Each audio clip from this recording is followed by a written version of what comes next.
Campin' Steve here. It's pretty late. I just got set up for the week on Monday here, and I'm throwing in a chili right now.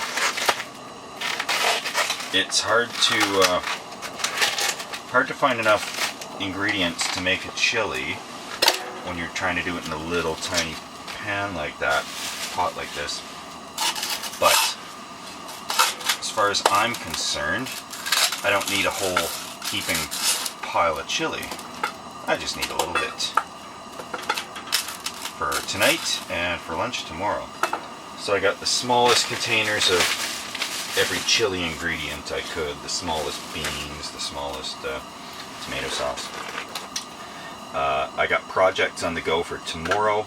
I should be up pretty early, and I'm going to try and set up a solar water heater for the shower and for the dishwater. So I'll have that filmed pretty quick here, but I'm just going to throw this chili on, and yeah, by the end of this video you'll see how the setup works. I'll put it all in one video, so you'll see how the solar thing works, how much water it heats up, and then from there we'll just continue on with the week.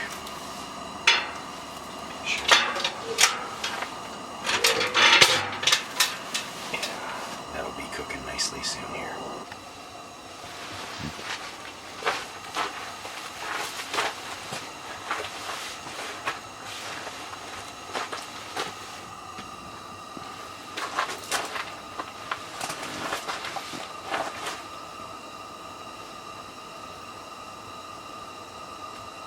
The biggest problem making a small chili for one person is that everything in a chili comes in a huge can, and you need a can of beans, you need a can of tomato sauce, you need whatever you're putting in it. So I've managed to find the smallest pack of ground beef, smallest thing of tomato sauce. I think this is going to fit in the pot. Smallest thing of kidney beans. I rinsed them out with water as you're supposed to. And when I dumped it out in the snow outside, it looks like a murder scene out there.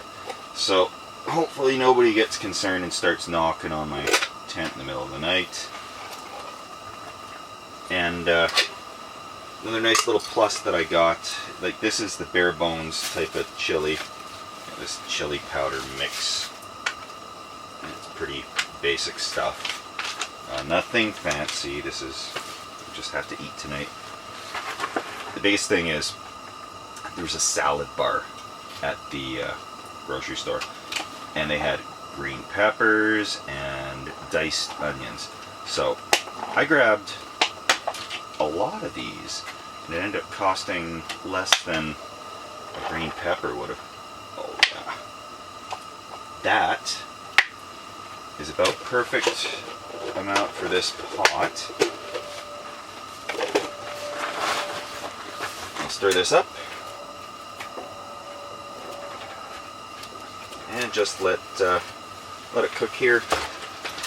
Recipe calls for a cup of water, so I think I know what that looks like.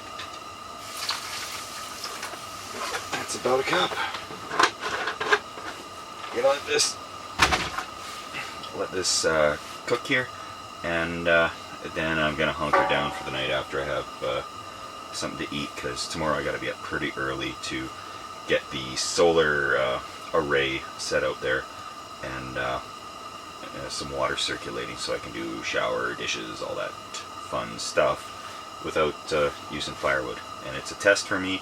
A good guy at work had set me up with this stuff, so we're going to see how it works. I didn't build it myself, but it looks really promising, and I like his design that he made, so we're going to give that a go.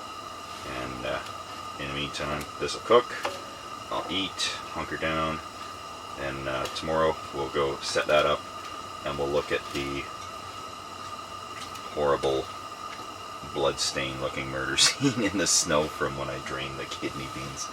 I better cover that up, because it really looks like a bad accident happened out there. So see you in a bit here.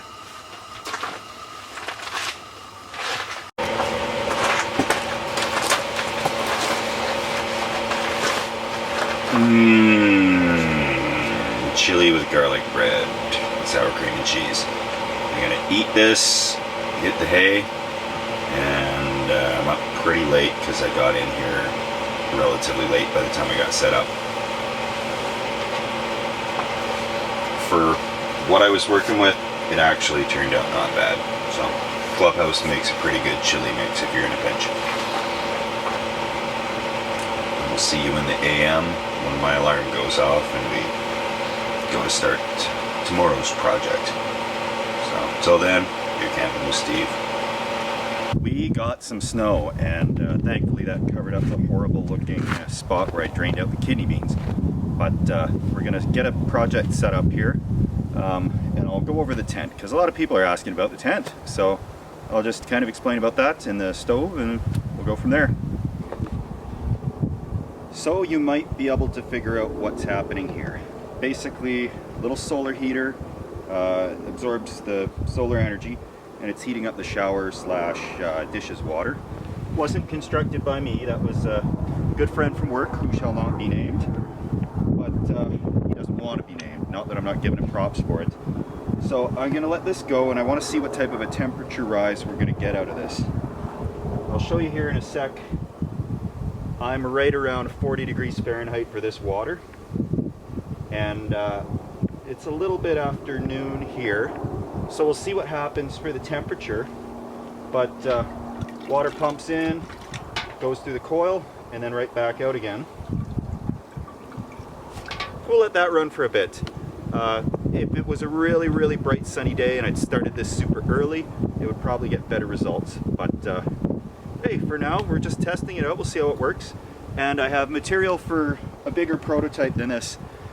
Good friend had gifted me. It's about 8 feet by 4 feet, and I've got enough material to build a couple of them. So that could be very interesting here, but we're going to let this run. And I'll just go over a few things with the tent, and we'll check in on this in just a little bit. Okay, I get this one a lot. What on earth am I camping in? What type of a tent is this? It is not a tent. It is an ice fishing shelter meant for ice fishing. Made by Rapala. It is the Asylum 4, meant for 4 people to sit inside of it and do ice fishing. It pops in and collapses. It's not good for summer camping. It's not good for rainy camping. This is not really waterproof. It's meant for the snow, being out on the ice in the middle of nowhere. So wetness and melting snow, rain, it just kind of comes right through it. The inside is painted all black. The design for that is so that you can see what's in the hole that you're looking in while you're ice fishing. So it actually looks like there are some holes in the tent that have been burned in. That's kind of just where the seams meet and it punches through the paint.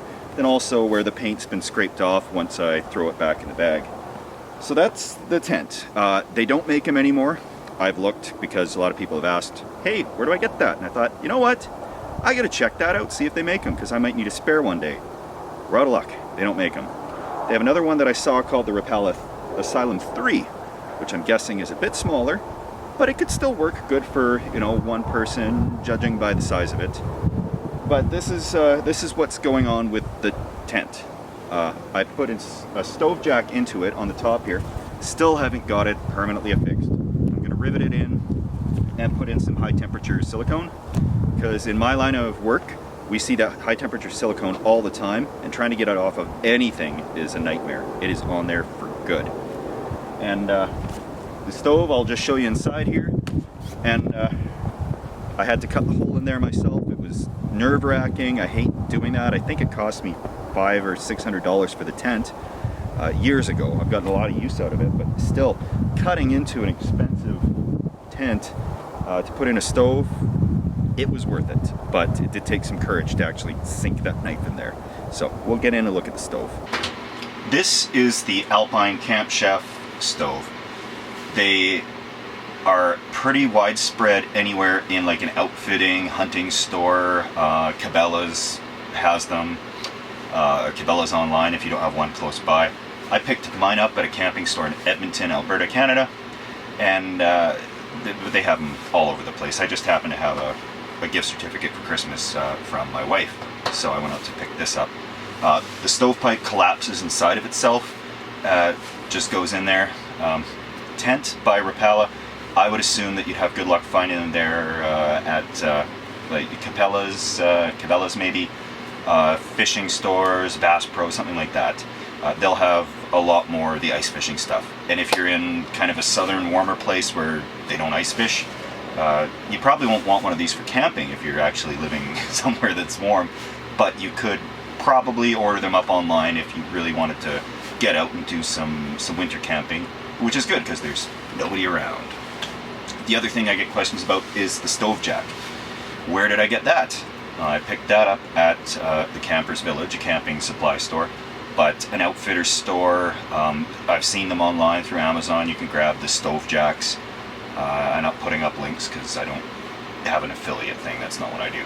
But they're going to be available anywhere pretty well that sells the hunting winter stuff. I wouldn't find them probably at a fishing store, but you never know. But the internet's always a good place, and I think they were cheaper online than what I ended up paying for that. So we're going to check the water in a bit, but in the meantime, I had a couple of subs send me more beer money, and I have to give props to them. I picked up some Innocent Gun, and I'm going to be enjoying that. It's not a twist off because we're drinking fancy beer today, and of course I got the cheapest can opener made to man, but that'll do. So cheers to these guys. I haven't had a time to, I saw the transfers coming to the PayPal. I said, holy moly, what's going on? Everybody, I'm not going to get any school done. I'm going to be drinking beer. But I appreciate that. I saw the names there, but I hadn't checked the comments to see who might have sent that in, and I don't want to give out somebody's real name that might not want that on YouTube. But you guys know who you are, and I think I both sent you an email to thank you for that. So cheers, Innocent Gun, it's good stuff. Scottish. I've had it running for a couple of hours now, 2 or 3 hours. The sun it's gone overcast, so I'm actually probably cooling off the water right now. I'm curious to see what the temperature is going to be. I put a little lid on it to keep the heat in, because I'm sure people are going to say keep it off the ground, insulate it, but I'm just testing it. When I get it seriously running, it'll be set up a little bit differently. But I'm going to check the temperature, we'll see what we've got, and hopefully it'll be a new addition to the campsite. Nice little boiler system.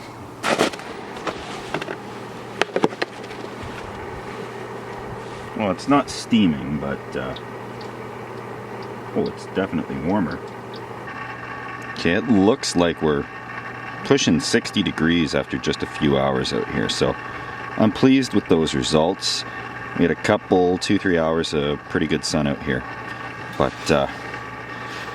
setup just uses a little recirculating pump. Some people use these to flush out Rinnai systems. A normal garden hose just plugs into it, and those connections just go into the side of the water heater. Inside there's a copper coil painted black, and there's some insulation. I may do this in plexiglass, double layer plexiglass, but we'll see what happens. The adventure continues. Thanks for joining me from the tent. Now you're camping with Steve and a dog. Not mine. Whose is that?